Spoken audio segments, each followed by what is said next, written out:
Hello, hello. Hello, Central Nova. Hey.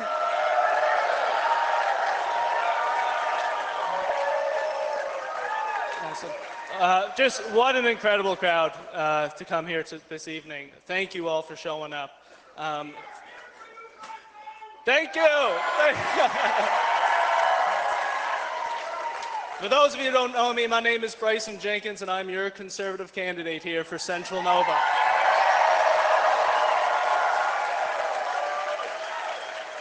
And I just have one question to ask. Who is ready to put Canada first for a change?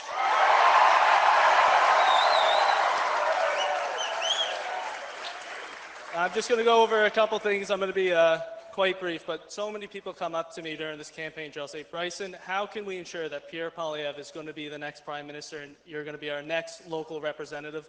And what you can really do, honestly, is a big thing is the backbone of any campaign is our volunteers. They are the lifeblood of a good campaign. So please, so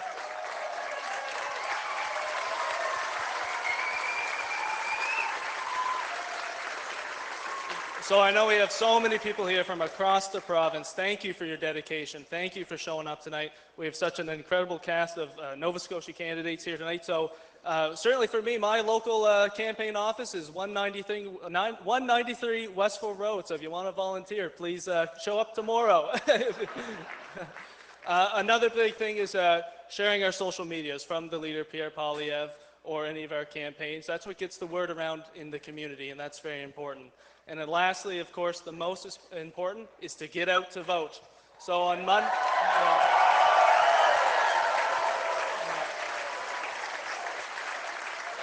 so if you haven't got out yet, this Monday, it's incredibly important. Bring your friends, bring your family. The enthusiasm around this election is incredible, and we can see it here in this rink tonight. So thank you all for being here. I have a special guest coming up to sing a song. They wanted me to sing a little bit, but I said we got Carroll here. So, and Dave is going to kill me for getting his band name, so I'll let Dave take it away here. Thanks, brother. Thanks.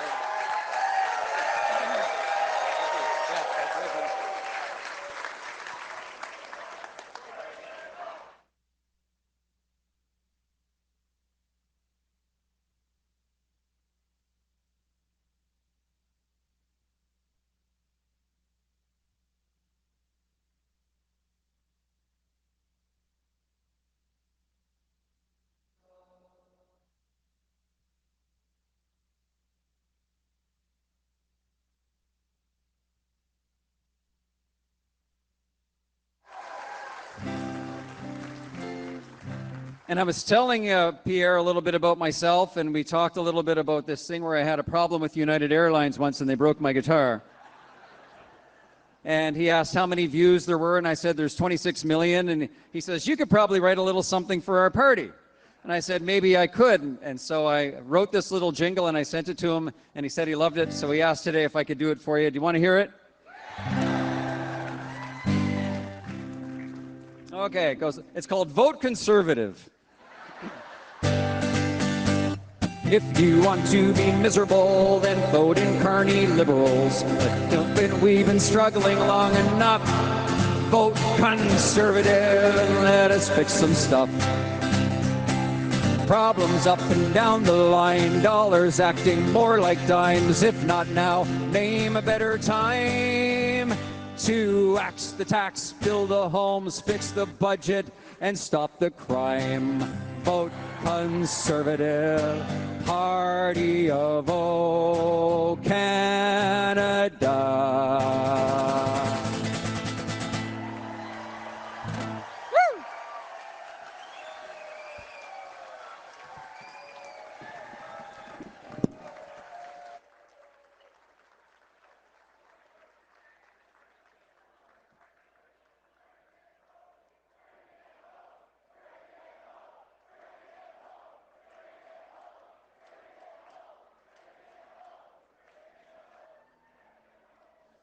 All right, folks, we're just going to pause for 5 minutes there, so just relax, take it easy. There's some water in the back there, and we'll get back to it.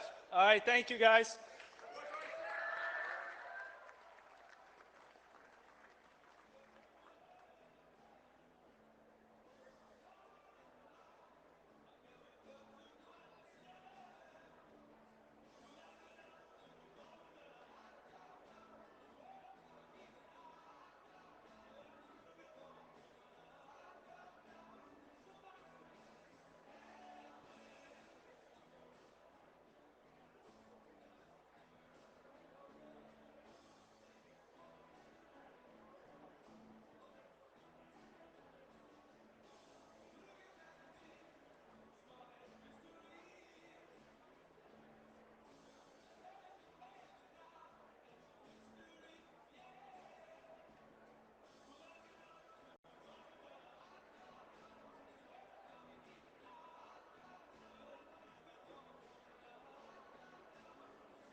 right, folks, we are at the national anthem part of the rally, so I'm going to ask my fellow candidates here to come up.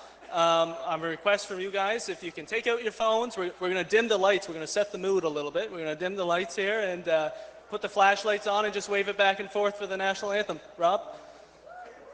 And I did request a solo, but they did deny me, so Dave, Canada flag's over there. Where's it, over there? We just started off with it, so yeah, we're good. All right, let's go. Ready? 1, 2, 3. Oh, Canada, our home and native land, true patriot love in all our sons' command. With glowing hearts we see thee rise, the true north, strong and free. From far and wide, O Canada, we stand on guard for thee. God keep our land glorious and free. O Canada, we stand on guard for thee. O Canada, we stand on guard for thee.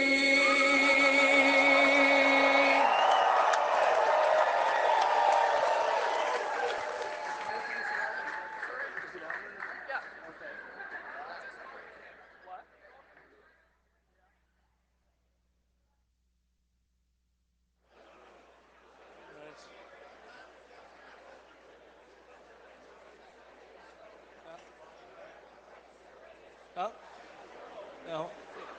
Is it?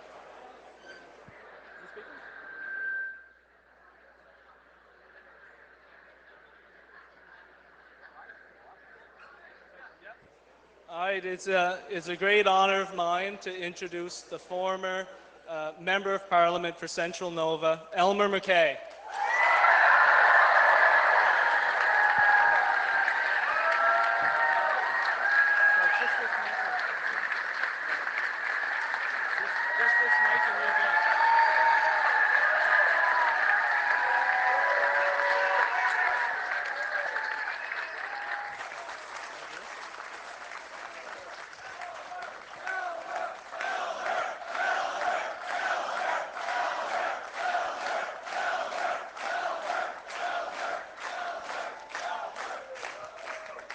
What a great night to be in Trenton with so many Tories.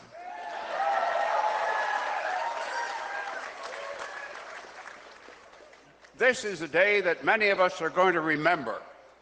And I'm hoping that Pierre Poilievre will realize that he's got no better friends than the ones here in Central Nova.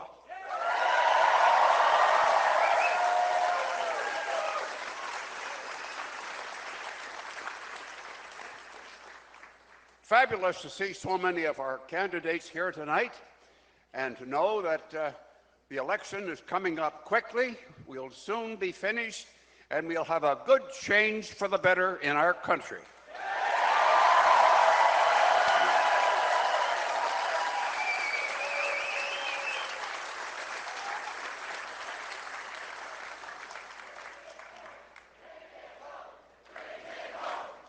Bring it home. Bring it home. Yeah.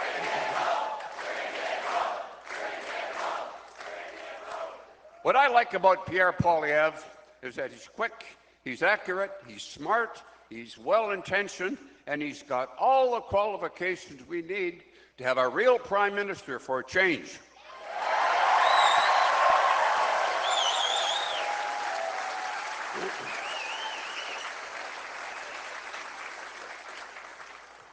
He told me once that he was a big admirer of Joseph Howe, one of our legendary politicians. And Howe said famously that a wise nation preserves its records, decorates the graves of its illustrious dead, repairs the great public structures, and fosters national pride and love of country by perpetual references to the glories and sacrifices of the past. That's what I like about Pierre. He's a patriot, and he'll work hard for all of us.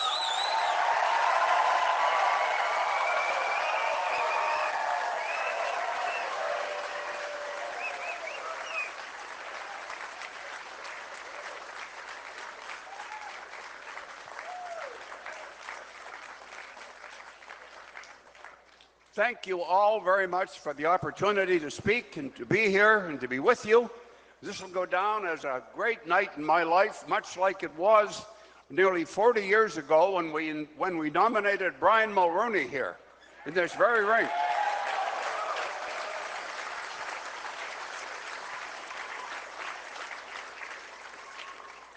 And that turned out pretty well, didn't it?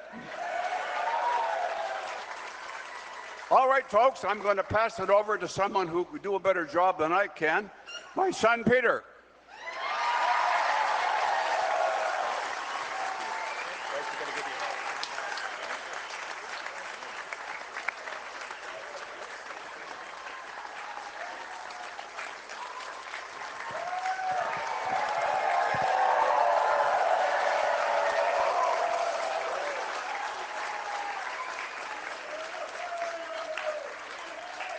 Well,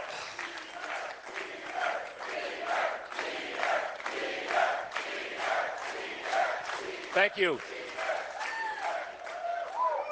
Pop, you've always been a hard act to follow. Always. You're hard as nails. Thank you.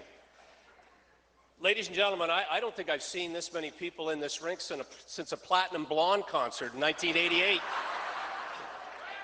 Although Greg Burrows told me there were this many here when the Scotians won the last championship. This rink has a lot of memories for a lot of people, and I'm so glad to see our team of candidates here, Senator MacDonald. Before I mention anyone else by name, though, I want to thank our law enforcement, our veterans, our serving members, our emergency responders for all they do every day to keep our community safe.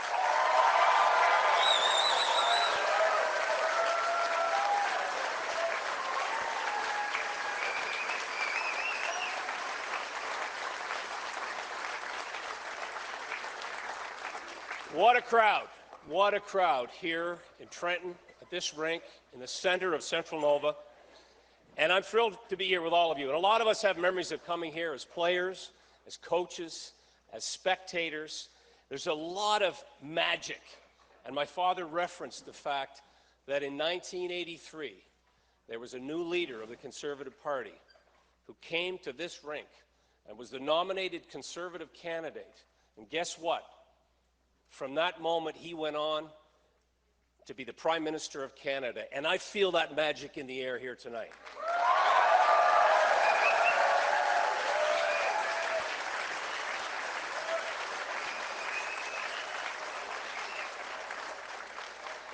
And of course, you would know that my father stepped aside to pave the way for that to happen. He and I have had the special honor of having been elected to represent our home community here for quite a few years and to serve the people of Central Nova.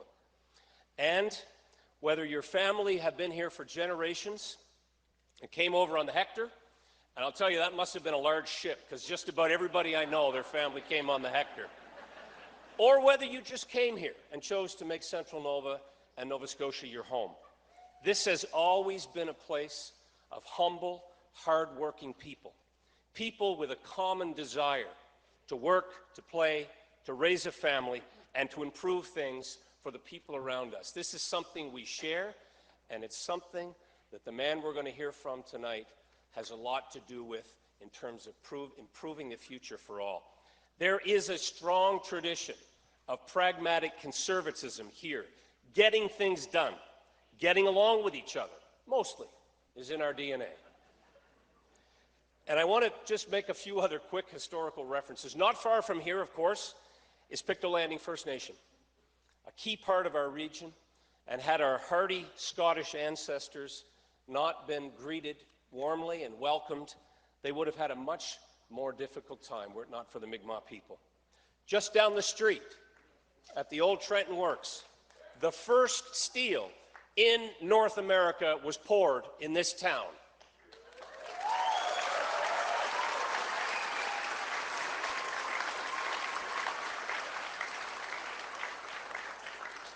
And later that steel was used to make ammunition and military equipment that allowed Canada to contribute mightily to the defense of freedom. And then they made boxcars, and now we make houses. And so there is, again, this hard-working tradition that helped to build the nation. And of course, we're standing here in a hockey rink. Blair Turnbull, John Sim, Colin White, and many others honed their skills here and went on to play at the highest levels. We even played for a Stanley Cup in this community one time. We came up a little short, kind of like the Leafs. Sorry. But you know, you can read all about that in the new Trenton Pictou County Sports Hall of Fame. Thank you, Pat Dunn.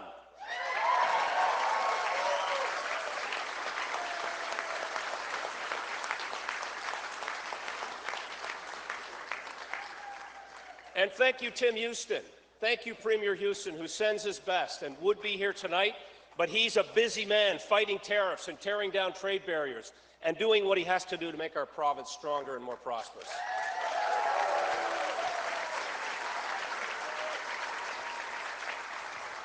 And speaking of first-round draft picks, how about our candidate for Central Nova, the next MP, Brycen Jenkins. Brycen, thank you.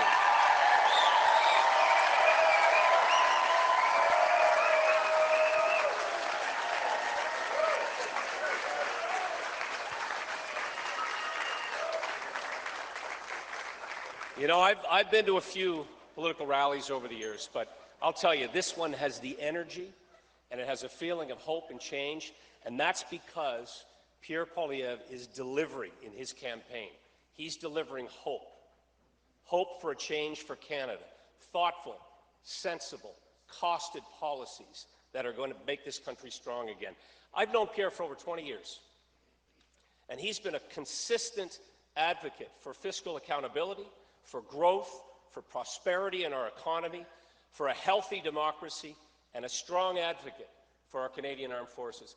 I went to an event in his riding in Carleton, in Barrhaven, and I saw immediately this incredible connection that he had with his constituents and the people that he represented. And I knew he had the destiny and the drive and the desire that led him to this point. In this election campaign, as we all know, he's been crisscrossing this enormous country of ours with his beautiful family, Anita, their 2 young children. And you see in him a man filled with optimism and ideas. You can see a man with a plan to make life better and more affordable for Canadians. A leader who is tested, steady, and ready to be Prime Minister of Canada.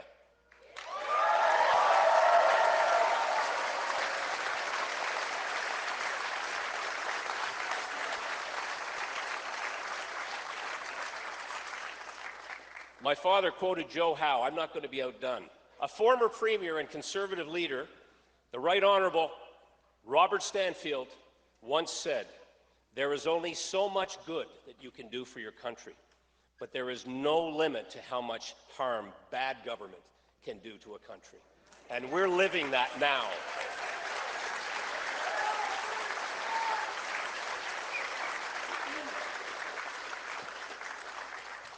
Canada desperately needs change, real change.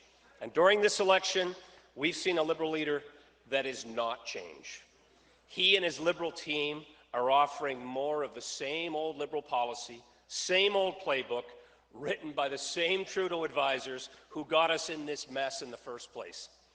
Changing the conductor won't change the music. We need a whole new orchestra in Canada.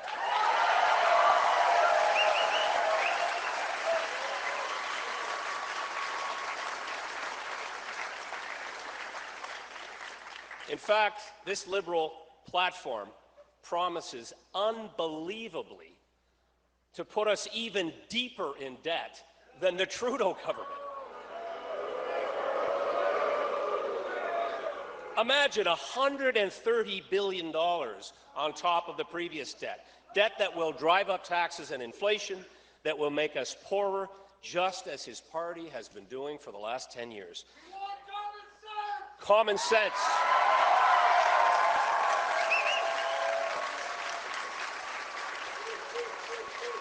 And we won't get common sense from the same guy that's been giving advice to Trudeau for the last 5 years, will we? So let me ask you. Peter, we want to be safe in our homes. Absolutely right. And so, with the lost Liberal decade, with costs up, crime up, our economy down, our dollar down, under the assault of an American president, do you think the same Liberal gang getting a 4th term in office is going to make this country stronger? No. Or is it time to put Canada first for a change?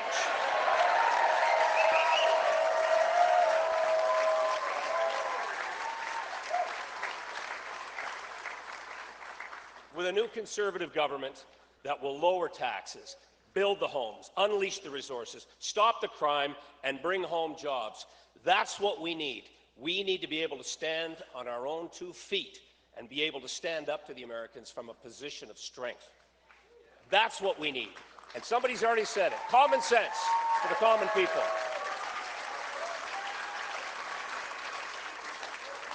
So I'm going to get off the stage and give you a chance to hear from the man we're all here to hear from. Central Nova deserves change, and that change is coming this Monday with your help and your vote.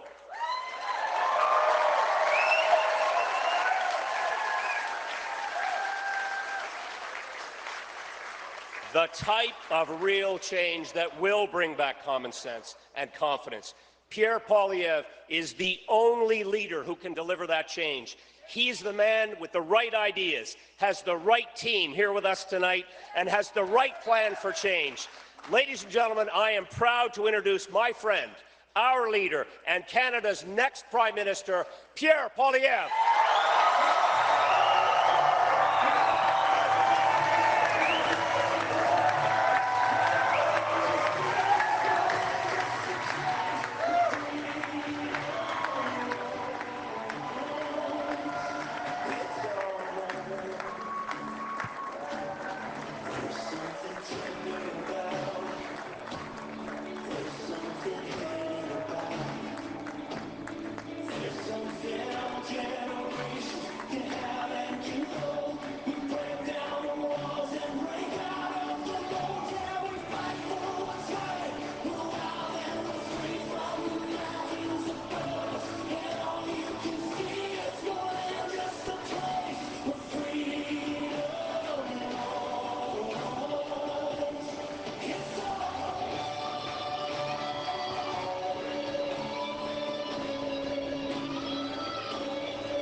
Central Nova.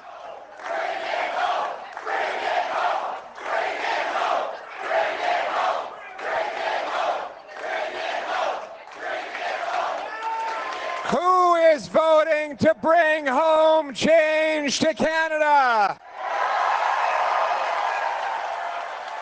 Who's voting for homes you can afford for a change?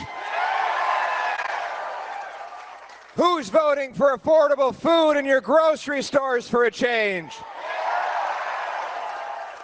Who's voting for safe streets and communities for a change? And who's voting for a strong conservative government to restore the Canadian promise for a change? Wow. What an incredible crowd. This is amazing. This crowd speaks to the incredible hope that is breaking out right across our country. Hope that we can turn things around. Hope that we can rekindle the dream. Hope that hard work will once again pay off, and hope that we can put Canada first for a change. That's the hope we're voting for. Because this election comes down to one word only: change. Change, change, change.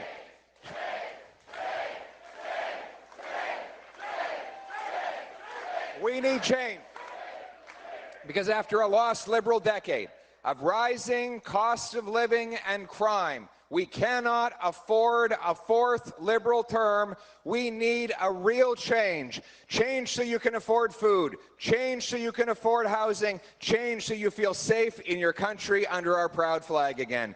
That's what this election is about. But before I get into the speech, I have to take a moment to celebrate the legend. Look at these incredible people we have here. Look at this. What a great,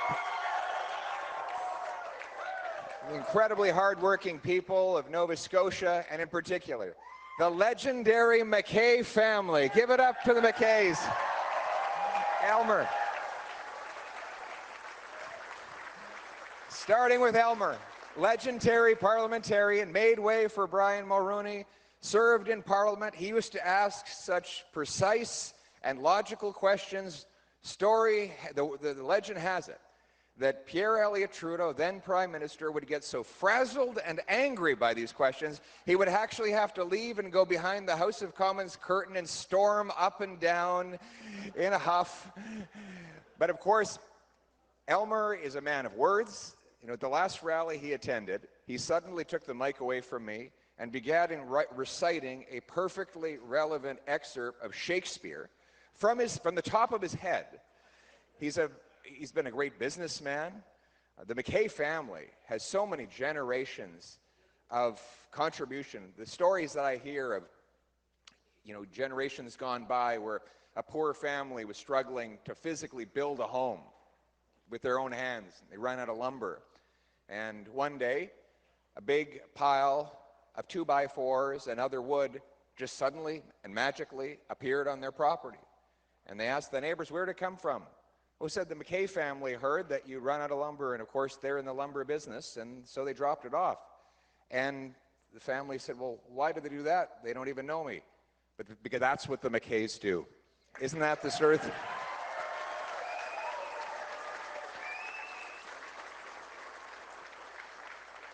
The stories of single mothers and widows who were hungry and unable to buy a turkey dinner before Thanksgiving, and a ring at the doorbell would hit, and all of a sudden there would be a nice, beautiful frozen turkey left there by their then Member of Parliament.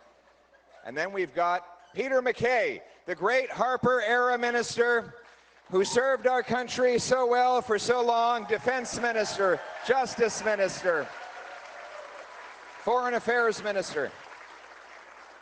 You know, there was a time when I was a young man in Parliament, and I was making a lot of comments. My mouth was moving faster than my brain. You know, at that age when you get involved. I got into hot water a few times, so I went and saw Peter for a little bit of mentorship. And he brought me into his office. He was very calm and stoic. And he sat me down, and behind him on the wall was a stuffed fish that he'd brought from Atlantic Canada, proudly displayed on the wall. And I said, Peter, what's your advice? And he said, well, you see that fish up there? If he'd kept his mouth shut, he'd still be alive.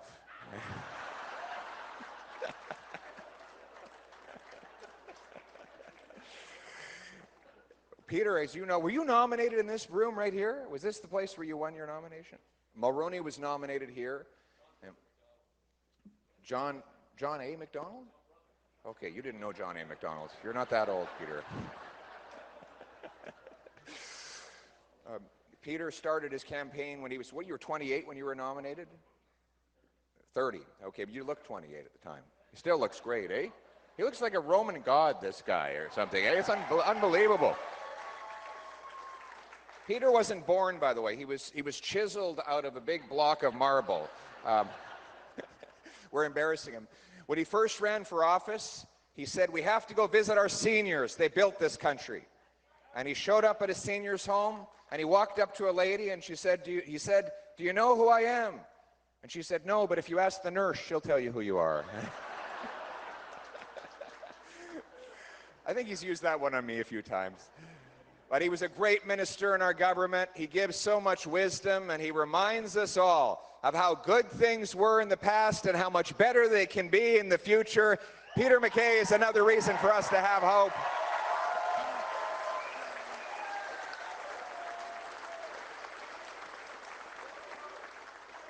And boy, do we ever need hope these days, though. My goodness. Have you ever seen it this bad? Unbelievable. What an absolute mess the Liberals have made of our country. I need you too. I need you too. I need you to get out and vote. Have you all voted yet for a change?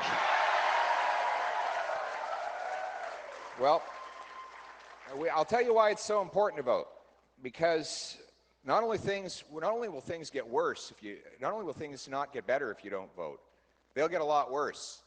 Look at the mess we're in after the lost Liberal decade. Everything costs more.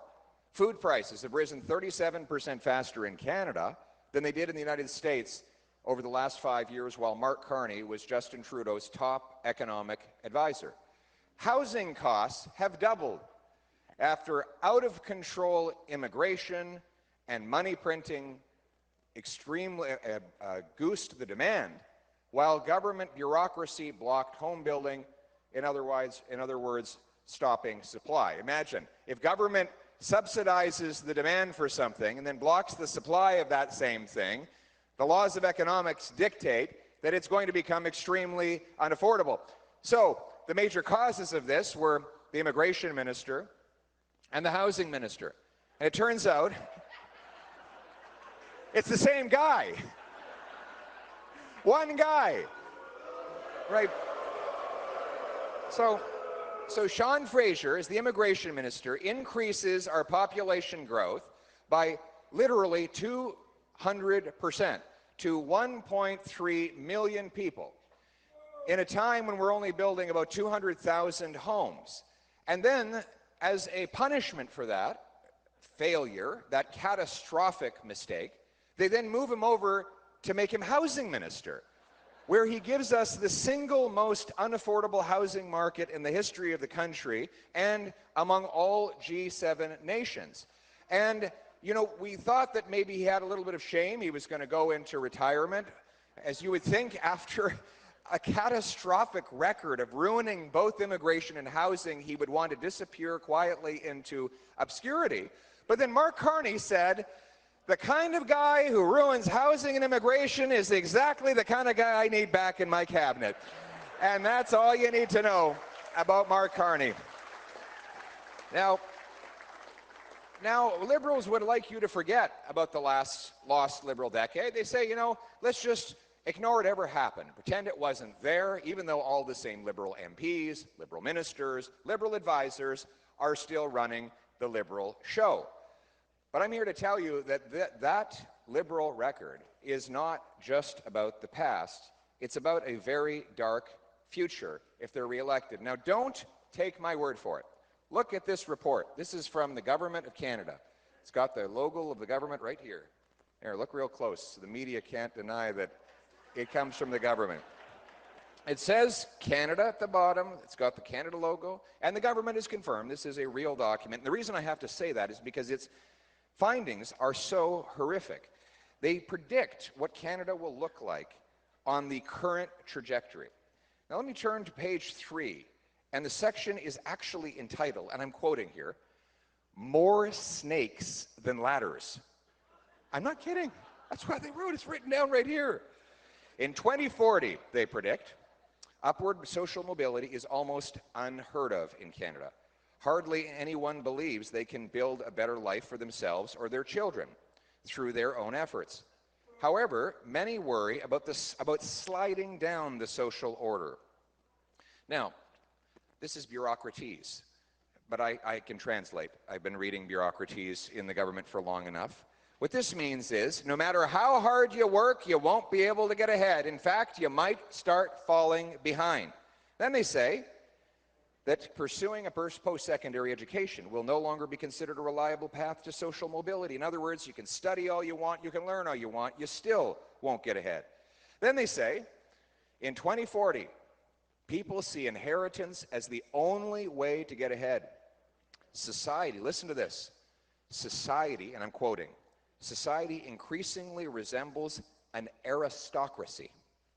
Wealth and status pass down the generations. Family background, especially owning property, divides the haves and the have-nots. In 2040, people rarely mix with others of different socioeconomic status. In other words, there's a tiny group of aristocrats on the top, and everyone else is left behind. They don't even talk to each other. Then they go on to say in this report, the Canadian economy could shrink and become less predictable. Capital for investment in new enterprises may concentrate in the hands of a small number of very wealthy older people. Property ownership, and by extension wealth, may become even more concentrated if generations abandon the idea of single-family dwellings in favor of renting or forming alternative households. That's exactly the Liberal ideology, that nobody should own a home, everyone should just be stuck paying exorbitant rents in properties not big enough to raise families. Then they say people's mental health will suffer. More people struggle to afford rent, bills, and groceries. The resulting stress could worsen mental health challenges.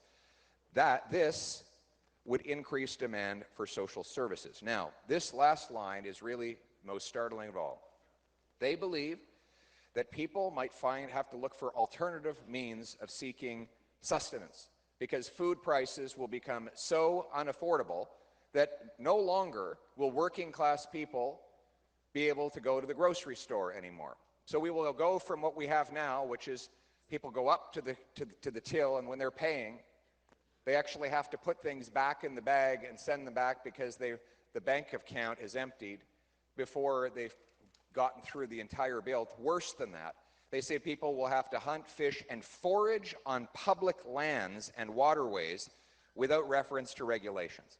In other words, people will be in a position where they will need to feed themselves. That's right. That's a good point. You know, it's funny. You make a great point. We were on CBC the other day, had a panel about this report. And of course, the CBC talking head was saying, oh, come on, this is so exaggerated. That's never going to happen in Canada. And to her credit, one of the Globe and Mail reporters said, wait a sec here, for a lot of Canadians, this is the way it is right now. My friends, there are people in this country just hanging on by a thread, and it is for those people that we are fighting. We are here to give them hope and change and a better future.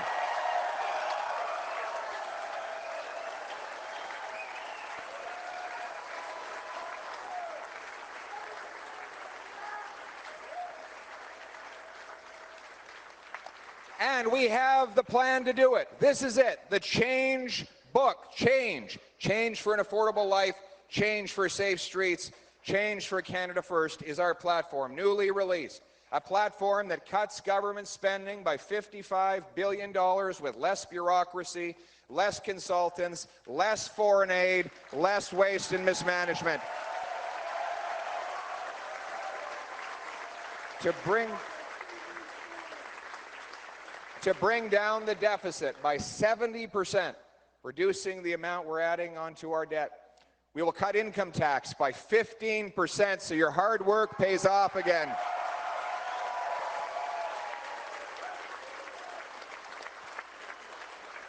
We will axe the sales tax on new homes so that you can save money and buy a place and put a roof over your head. And we will lock up the violent criminals the Liberals have put on the streets so you are safe in your community.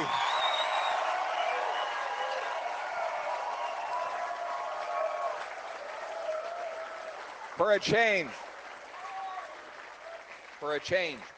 But you need a team to deliver that change. And that is why I'm so excited that we have Nova Scotia's former finance minister, Alan McMaster, as our candidate in Cape Breton. Cape Breton.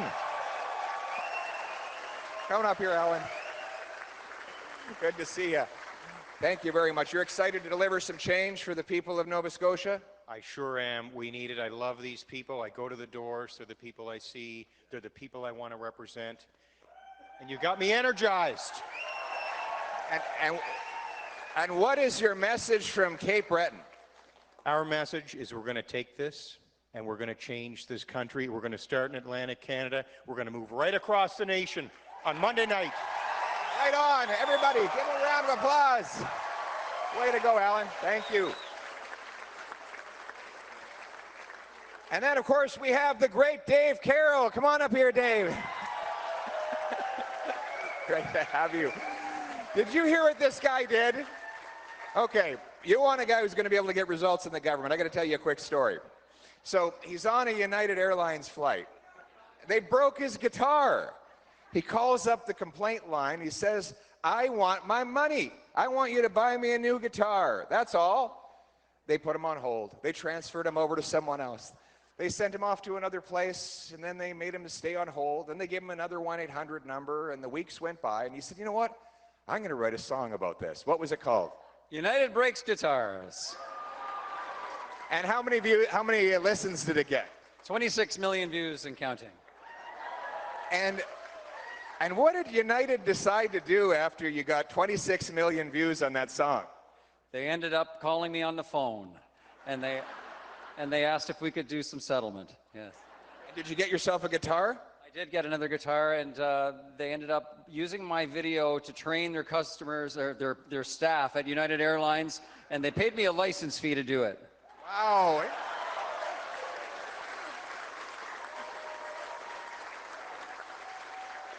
And now he's written a song about the Liberal government. What do you know? This is a man who knows how to use music and humor and fun. He's creative. He loves the people of the province and all of Canada, and he's ready to bring change. Thank you very much, my friend. Right on. Now, all right. Now, does anybody have an ache or a pain? Because we got a doctor in the house. Bring the doctor up here. Stephen Ellis. How are you? Good. I got a little something here. Take a look at it. Stephen Ellis, Dr. Ellis, military veteran, medical doctor. He's going to help us bring change to our healthcare system. I can confirm he's a doctor because he has terrible handwriting. And he helped me come up with this incredible idea. He said there's a doctor shortages right across this country. We have 20,000 immigrant doctors, 32,000 immigrant nurses banned from working because they can't get a license even when they're qualified. When I went into to get my eye surgery done, the lady, there was a gentleman there, first of all, who said he's a doctor in the United Arab Emirates. They fly him all the way there to do surgeries. When he comes here, back home, he's just a technician. So there's countless people like this. In Toronto, they say if you have a heart attack, don't call 911, call an Uber because the driver is probably a doctor.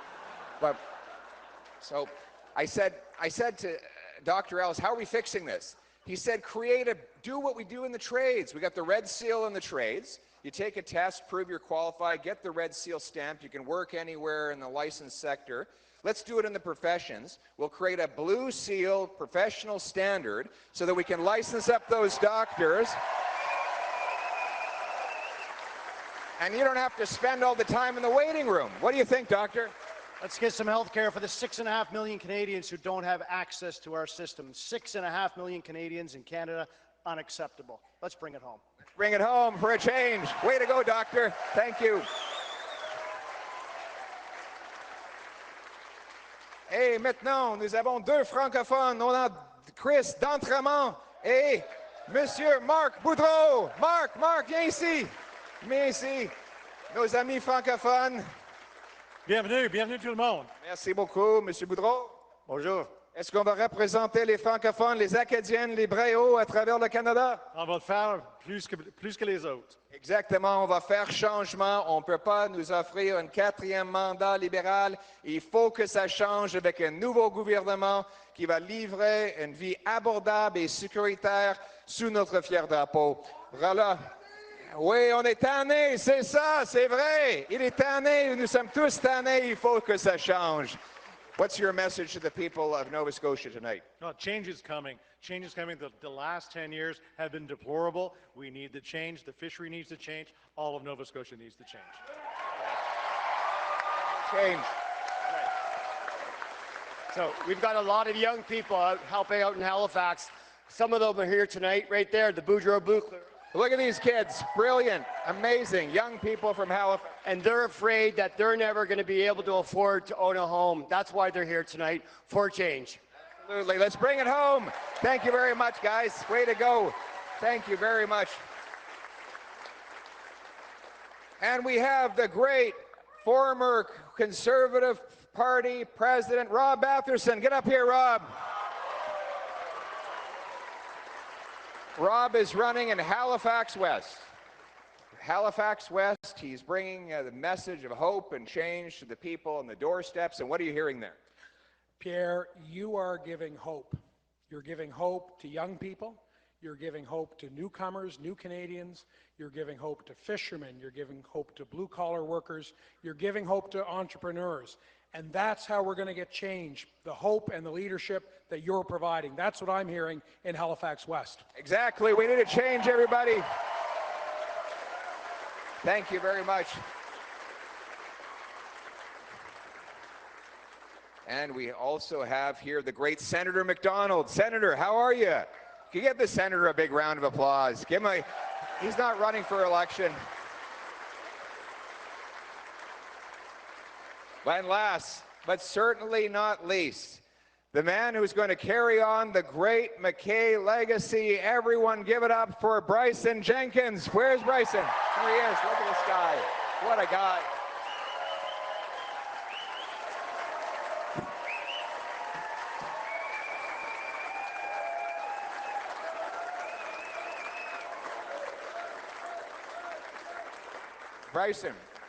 Brycen, you're half Peter's and I's age. You're making us feel old. So what are the young people saying?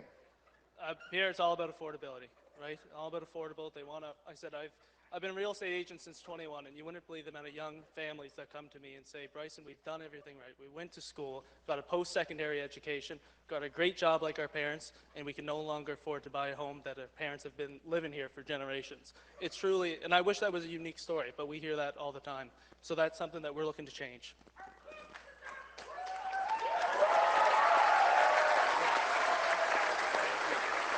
And Peter, when did you know that this was the guy for the job? First time I met him. Excellent. That's very decisive. Thank you very much, Bryce. Get in here one more time. Let's give it up for this guy. Come on over.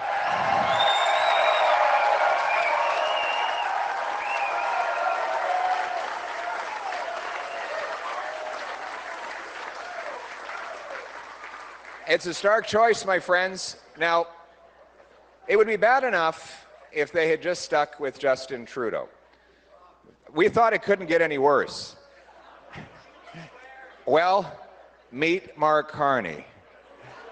He thought that the roughly $110 billion of new debt that Trudeau had already budgeted for the next 4 years was not enough.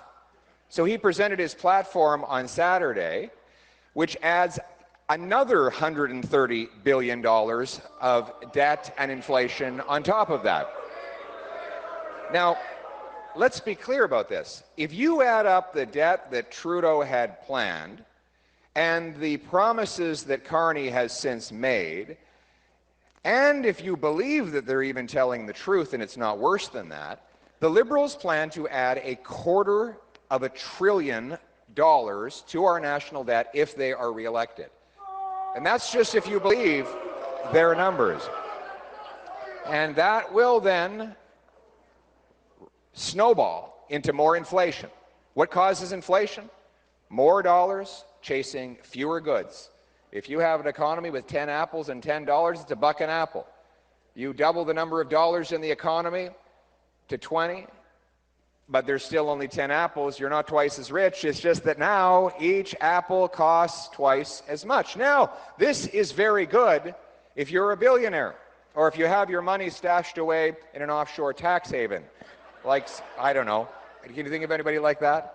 Your assets go up in value, while the purchasing power of the working class and the retired senior goes down. It's a transfer of wealth from the have-nots to the have-yachts. Sounds an awful lot like what they describe in this government report, doesn't it?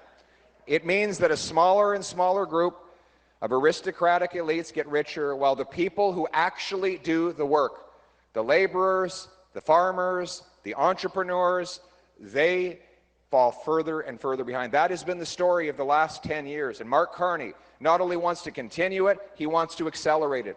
It reminds us that we cannot afford the risk and the cost of a fourth Liberal term. We also have to provide people with hope that this can change. And that is why we have a very detailed plan to make it happen. I've announced, for example, we will roll back the cost of the federal government through attrition. Every time 3 public servants retire, we will only hire 2 back. 17,000 public servants leave every single year. We don't need to fill all those positions. Let's streamline the cost of the bureaucracy. We're spending $20 billion on consultants. That works out to $1,400 in federal taxation for every family in Canada just to pay for consultants.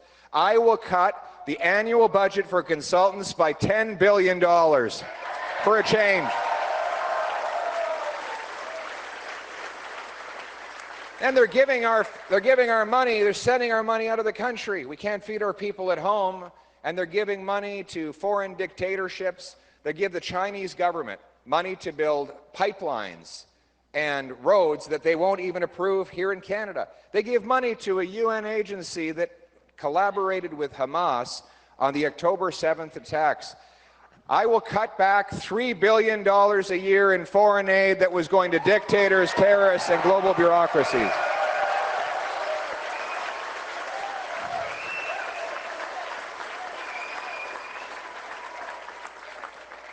And we will bring in a common sense law to run the finances the way you run yours.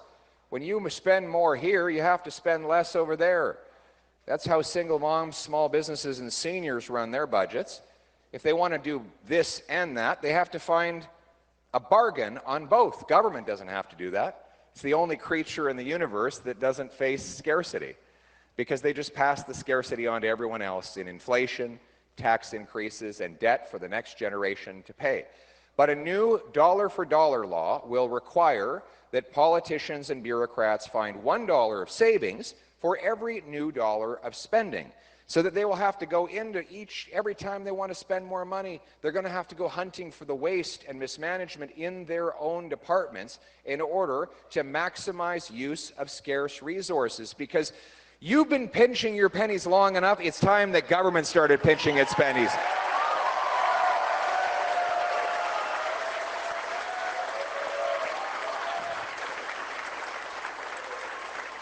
This is how we're going to free up money to lower your tax burden. We have something called income tax. It's the fine you pay for the crime of hard work.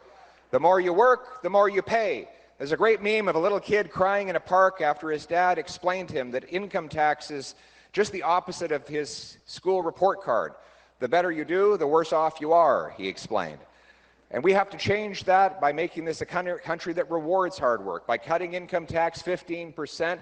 A working family with 2 average earning members will save about $2,000 a year, so that hard work actually benefits the person doing it. On top of that, we are going to axe the federal sales tax on new homes to save you up to $65,000. We want you to also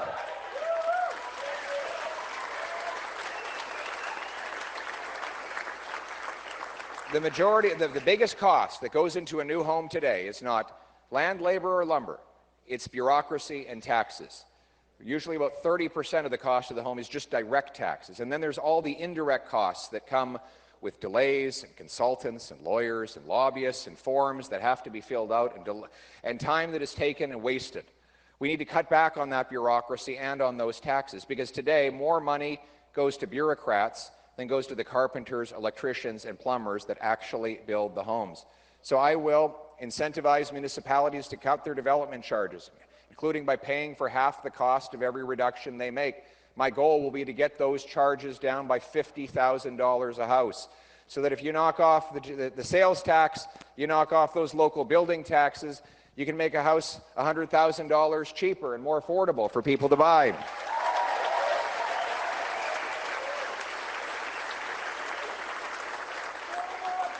That's the carrot, but there's also going to be a stick.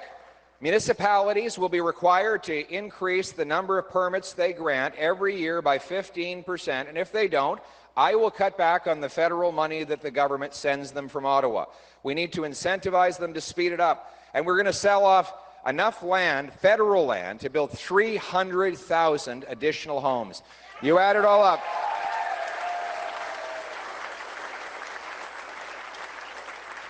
You add it all up, and we will build 2.3 million homes over 5 years, so that our young people can once again afford to start a family for a change. But we have to address the other side of the equation. And I'm sorry that it might be politically incorrect to say it, but we have to reverse the nightmare that Sean Fraser and the Liberals caused in the immigration system. We just have to.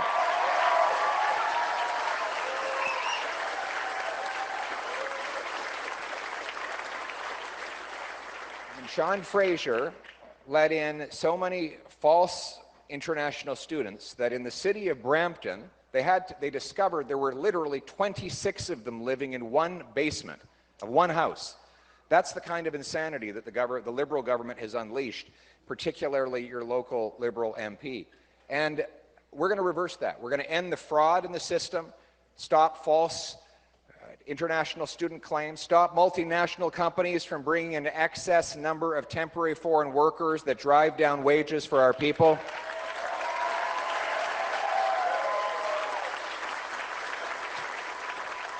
Temporary foreign workers should be used to fill legitimate job vacancies, particularly on farms, but never to drive down the wages of our people or to take jobs that willing Canadians would otherwise be willing to take.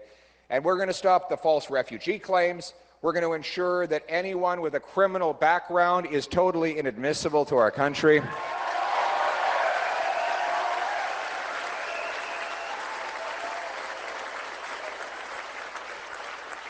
And we will cap numbers, we'll cap immigration so that never again does our population grow faster than the number of homes, jobs, and healthcare services. Never again.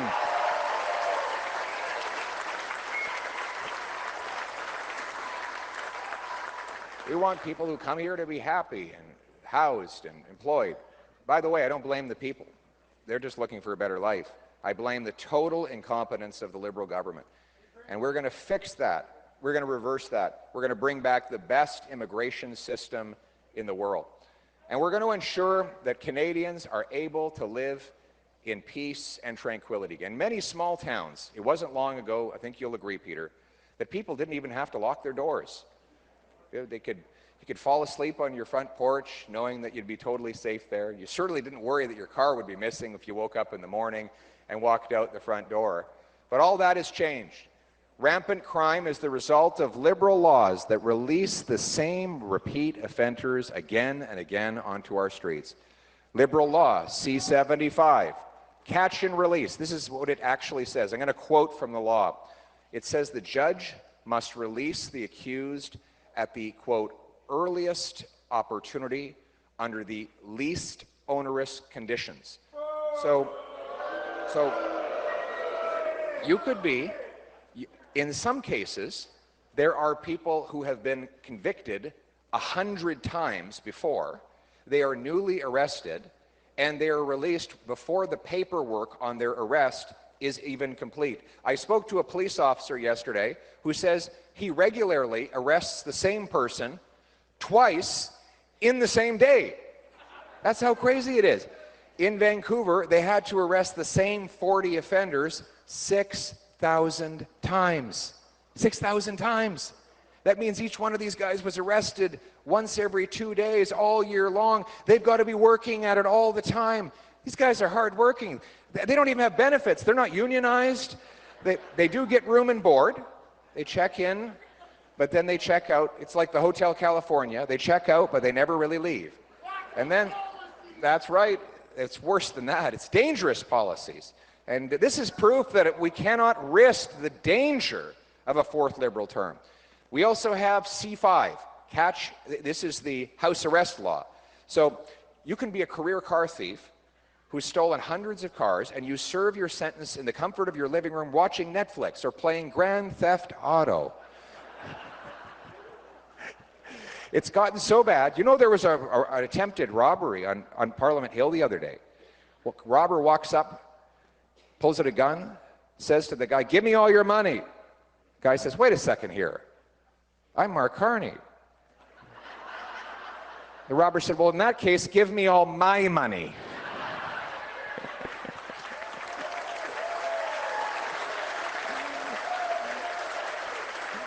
Oh. And then you've got C-83, the Liberal law that allows Paul Bernardo out of a maximum security penitentiary.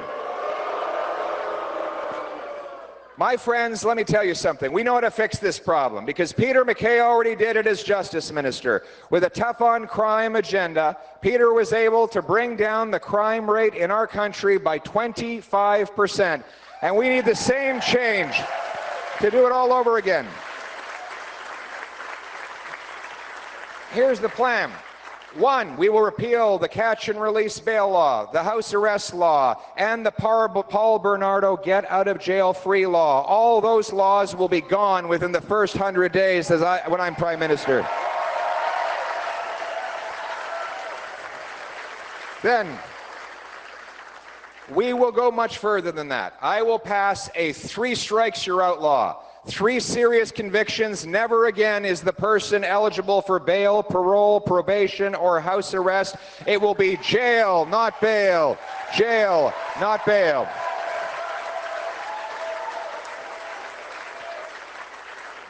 There will be no more parole. Parole will not exist as a concept for serious offenders. What there will be is earned release.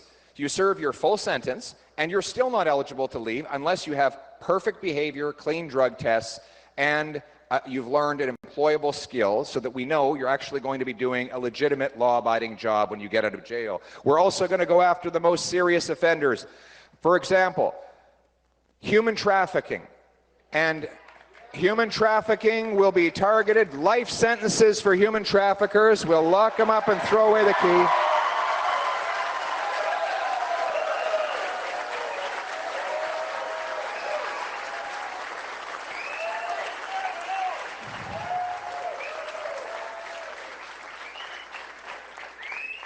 We will go after the gun smugglers. The Liberals are determined to ban your hunting rifle. Any hunters in the room today? Hunters. We've got a lot of hunters here. People in the Pictou County. What's that?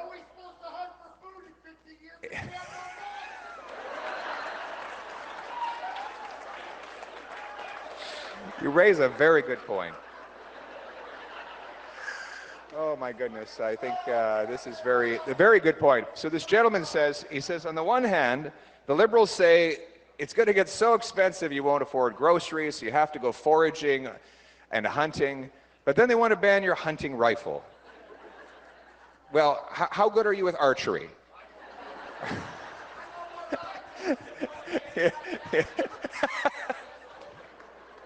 Who is this guy? Do you know this guy, Peter? He's fun. Oh, that's hilarious. Well, I'll tell you something. You've got a lot better vision for the country with one eye than Trudeau and Carney have with 2.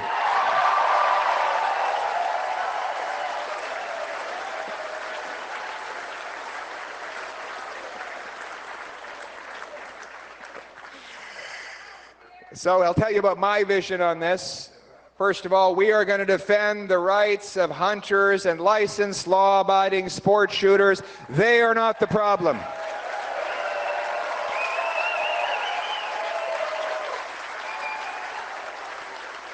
Instead, we're going to secure our borders with high-powered scanners that can look into shipping containers. 2,000 more frontline CBSA officers, watchtowers along the whole distance of our border to keep guns, drugs, stolen cars, and other paraphernalia from crossing over the border. We will pay for it by canceling the ridiculous multi-billion-dollar gun grab. And we will cut the back office bureaucracy to put it into frontline security for our people. There will be life sentences for large-scale drug smugglers and gun smugglers.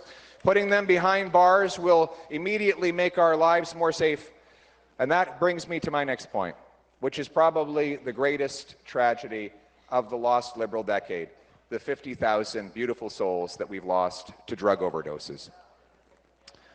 Opioids.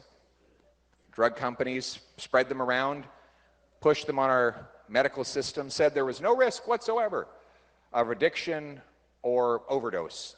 And of course, we all know the tragic history. They were lying. They knew they were lying. And the government's solution has been to pay these same drug companies to provide what they call a safe supply of additional drugs to flood our streets. They have basically legalized hard drugs, and they've removed penalties. We will do exactly the opposite. We will recriminalize the drugs. We will give life sentences to anyone caught selling more than 40 milligrams of fentanyl.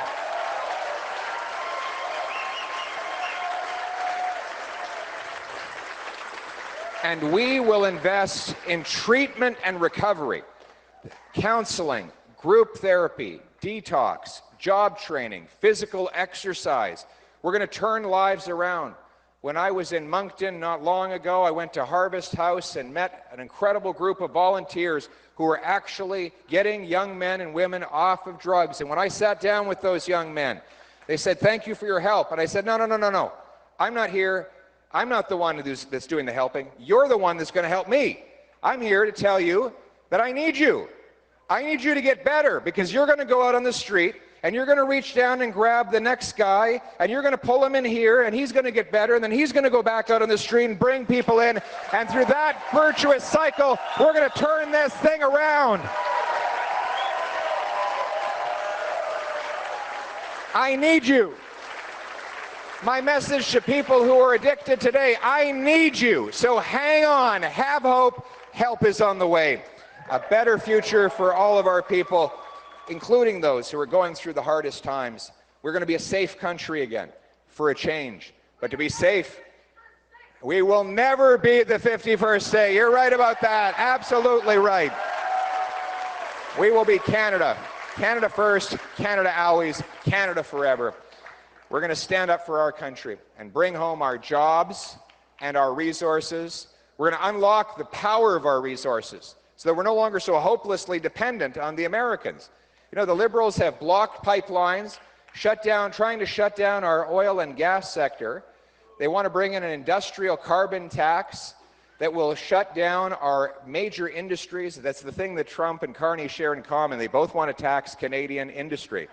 I don't want to tax them with carbon taxes or with tariffs. I want to unleash our industry, approve pipelines, repeal C-69, bring home our production, so we can stand up for Canada from a position of strength for a change. And that includes having a stronger military. As great Peter MacKay helped us rebuild our forces in the past, we will rebuild it again. We will, having cut back on foreign aid, back office bureaucracy, and on procurement boondoggles, the money will go to the front lines in recruitment to fill the many vacancies. We'll buy 4 Arctic icebreakers to open up and dominate over our Arctic waters again. Poseidon aircraft. New runways across our Arctic lands, double the size of the first patrol group of the Great Arctic Rangers, the mostly Inuit-led group that protect our sovereignty in our northern lands. And we will open the first Canadian base in the Arctic since the Cold War, CFB Iqaluit.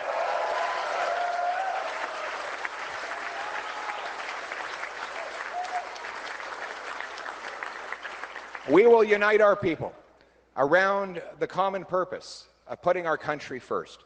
We'll be a nation that looks after its vulnerable, protects its borders, provides safe streets, builds homes for its youth, rewards hard work, honors its entrepreneurs, rebuilds its military, and restores its freedom as we fly our flag. This is a country that is not made up of tax collectors and toll masters, of bureaucrats and busybodies, of gatekeepers and grandees, of rulers and rule makers. No, this is a nation of entrepreneurs and adventurers, of artists and explorers, a nation of workers and warriors, of pioneers and patriots.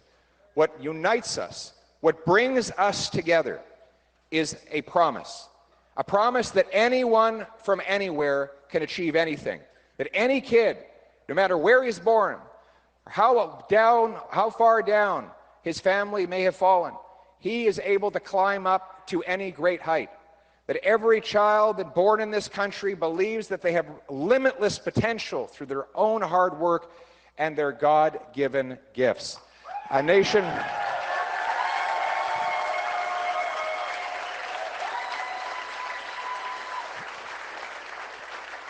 that has allowed me, as the adopted son of school teachers, to be told that I could stand on this incredible stage in front of these incredible patriots. A country that gives the opportunity for anyone from anywhere to achieve anything. The Canadian promise that hard work gets you a great life in a beautiful and affordable house on a safe street, protected by brave troops and veterans under our proud flag. This is the Canada we know. This is the Canada we love. Let's bring it home.